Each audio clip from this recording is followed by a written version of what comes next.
बिस्मिल्लाहिर्रहमानिर्रहीम अस्सलाम वालेकुम। हैप्पी किसान पाकिस्तान तो खुश आमदीद दोस्तों। ਤੁਹਾਡਾ ਭਰਾ ਵਕਾਲ ਬਸ਼ੀਰ ਹੈ ਤੁਹਾਡੀ ਖਿਦਮਤ 'ਚ ਬੰਦ ਗੋਭੀ ਦੇ ਹਵਾਲੇ ਨਾਲ ਵੀਡੀਓ ਲੈ ਕੇ ਹਾਜ਼ਰ ਹੈ ਜੀ। ਅੱਜ ਮੈਂ ਆਪਣੇ ਦੋਸਤਾਂ ਨੂੰ ਬੰਦ ਗੋਭੀ ਦੇ ਹਵਾਲੇ ਨਾਲ ਚੰਦ ਗੱਲਾਂ ਜਿਹੜੀਆਂ ਉਹ ਦੱਸਾਂਗਾ। ਬੰਦ ਗੋਭੀ ਦੇ ਅੱਛੇ ਸੀਡ ਜਿਹੜੇ ਆ ਉਹ ਦੱਸਾਂਗਾ ਔਰ ਬੰਦ ਗੋਭੀ ਲਾਉਣ ਦਾ ਤਰੀਕਾ, ਲਾਉਣ ਦਾ ਟਾਈਮ ਔਰ ਬੰਦ ਗੋਭੀ ਦੇ ਬਾਰੇ ਇਹ ਵੀ ਗੱਲ ਦੱਸਾਂ ਲੋਕਾਂ ਨੂੰ। ਇਹ ਇਨਫੋਰਮੇਸ਼ਨ ਦਵਾਂਗਾ ਕਿ ਲਾਸਟ ਈਅਰ ਲੋਕਾਂ ਨੂੰ ਇਹ ਬੰਦ ਗੋਭੀ ਨੇ ਕਿतना ਜਿਹੜਾ ਪ੍ਰੋਫਿਟ ਪਰ ਏਕੜ ਦੇ ਹਿਸਾਬ ਨਾਲ ਦਿੱਤਾ।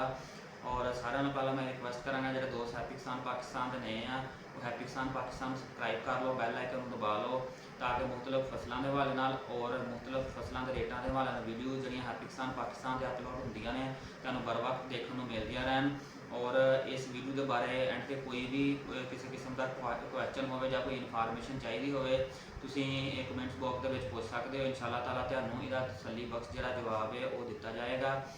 दोस्तों बंद गोभी लगाने का जोड़ा टाइम है, अगर मैं गल करा कसूर, उकाड़ा, साहीवाल, आरफ वाला, पाकपतन और चीचा वतनी बोरे वाला मैलसी के इलाके जोड़े आ 25 अगस्त तो बाद जोड़ा वे वो मौसमी हालात को मद्देनज़र रखते हुए बंद गोभी की जी काश्त है वो कर सकते हो। 25 अगस्त तो लग के 15 सितंबर तक तुसी जोड़ा है वो सिंगल खेली कढ़ के साए वाले पासे बंद गोभी लगानी है और 15 तो 20 सितंबर तो बाद जो तुसी वो डबल बैड कढ़ के दोनों साइडों से जोड़ा बंद गोभी जी लगा सकते हो जी। अगर पर एकड़ सीड की गल करिए 300 ग्राम तो लग के 350 ग्राम जोड़ा सीड है वो पर एकड़ तुसी इस्तेमाल करना है। और दोस्तों अगर अच्छियां वरायटियां जड़ियाँ आजमाइया हुई वरायटियां ने बंद गोभी के हवाले नाल उन्हों की गल करिए तो वो स्काटा दी वरायटियां जड़ियाँ ने वो बहुत ही अच्छियां वरायटियां ने, बहुत ही ज़बरदस्त उन्होंने परफॉर्मेंस जी आती है।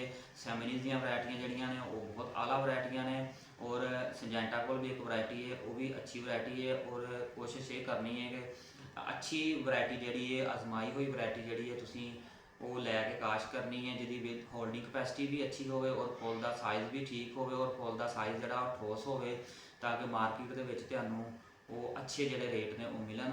अगर अच्छियां वरायटियां की गल करिए स्काटा दा माउंटेन लाइन जोड़े आ बहुत सारे दोस्त हज़रात इस वरायटी को अल्फा के नाम तो अल्फला के नाम तो जानते हैं। बहुत ही अच्छी वरायटी है।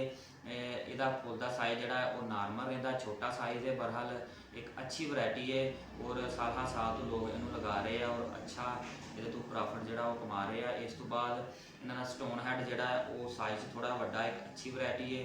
4 मिनट वरायटी जी वो बहुत अच्छी है। ग्रीन स्टोन वरायटी जी इन्हों की वो बहुत अच्छी है। इस तो बाद अगर सैमनीज़ की गल करिए डोलारस और सैनट बहुत ही अच्छी वरायटियां ने। और अगर संजेंटा की गल करिए BC90 उन्होंने अच्छी वरायटी है। और अगर लेट की मैं गल करा एक न्यू टॉप वरायटी है वो भी बहुत ही अच्छी वरायटी है। तुम इन्हों कोई भी वरायटी जी सिलेक्ट करके वो तुम लगा सकते हो। और जोड़ा कोशिश करनी है कि कंपनी के नुमाइंदे नाल गल करके उन्होंने मशवरा करके इस वरायटी का जो टाइम है उन्होंने लाजमी मद्देनज़र रखना है। अर्ली के माउंटेन लाइन और 4 मिनट तुसी बेफिक्र हो के स्टोन हैड लगा सकते हो। मिड टू लेट जड़ियाँ वरायटियां ने वो डोलारस और सैनत जोड़ा वो बेफिक्र हो के लगा सकते हो। अगर यदि जड़ी बूटियां की स्प्रे की गल करिए डिवाल गोल्ड का स्प्रे तुसी जोड़ा वो ये कर सकते हो जी 24 घंटिया के अंदर ताकि तुहाडी फसल जी जड़ी बूटियां तो महफूज रहे। 80 ml डिवाल गोल्ड जोड़ा वो पर टैंकी के इस्तेमाल करना है। 4 तो 5 टैंकियां जड़ियां ने वो तुसी पर एकड़ इस्तेमाल करनी है जी।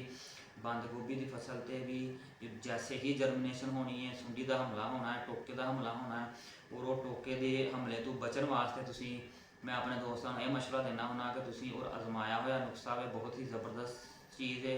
तुसी जो डिवाल गोल्ड का स्प्रे करना है और टैंकी के 30 ml लैमडा या पोल्ट्रन सी इन्होंने दोवों तुसी कोई भी चीज़ जी इस्तेमाल कर सकते। 30 ml टैंकी के पा के तुसी स्प्रे करो ताकि तुहाडी फसल जी टोके तो महफूज रहे। और जिस तरह ही तुहाडी जर्मिनेशन होनी है उस तो बाद दूसरा स्प्रे जोड़ा वो फौरी टोके वास्ते लाजमी करो। वो भी तुसी लैमडा और पोल्ट्रन सी का जोड़ा इस्तेमाल कर सकते हो।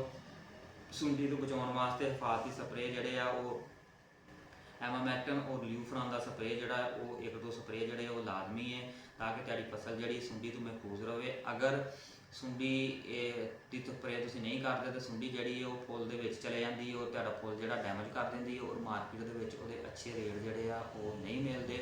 इस अलावा अर्ली अगर जी बंद गोभी लगानी है वो सफेद मक्खी ने भी हमला करना है वो वास्ते कॉन्फिडोर ਮਤੋਈ ਔਰ ਊਲਾਲਾ ਜਿਹੜੇ ਸਪਰੇਅ ਨੇ ਉਹ ਬਹੁਤ ਹੀ ਜ਼ਬਰਦਸਤ ਸਪਰੇਅ ਨੇ। ਅਗਰ ਤੁਸੀਂ ਅਗਸਤ ਦੇ ਵਿੱਚ ਜਿਹੜੀ ਬੰਦ ਗੋਭੀ ਲਗਾਉਂਦੇ ਹੋ, ਤੁਹਾਡੀ ਗੋਭੀ ਜਿਹੜੀ ਹੈ ਲਾਉਣ ਤੋਂ ਬਾਅਦ 70 ਤੋਂ 75 ਦਿਨ ਦੇ ਵਿੱਚ ਤਿਆਰ ਹੋ ਜਾਏਗੀ, ਡਾਇਰੈਕਟ ਜਿਹੜਾ ਤੁਸੀਂ ਚੋਪਾ ਲਗਾਉਣਾ।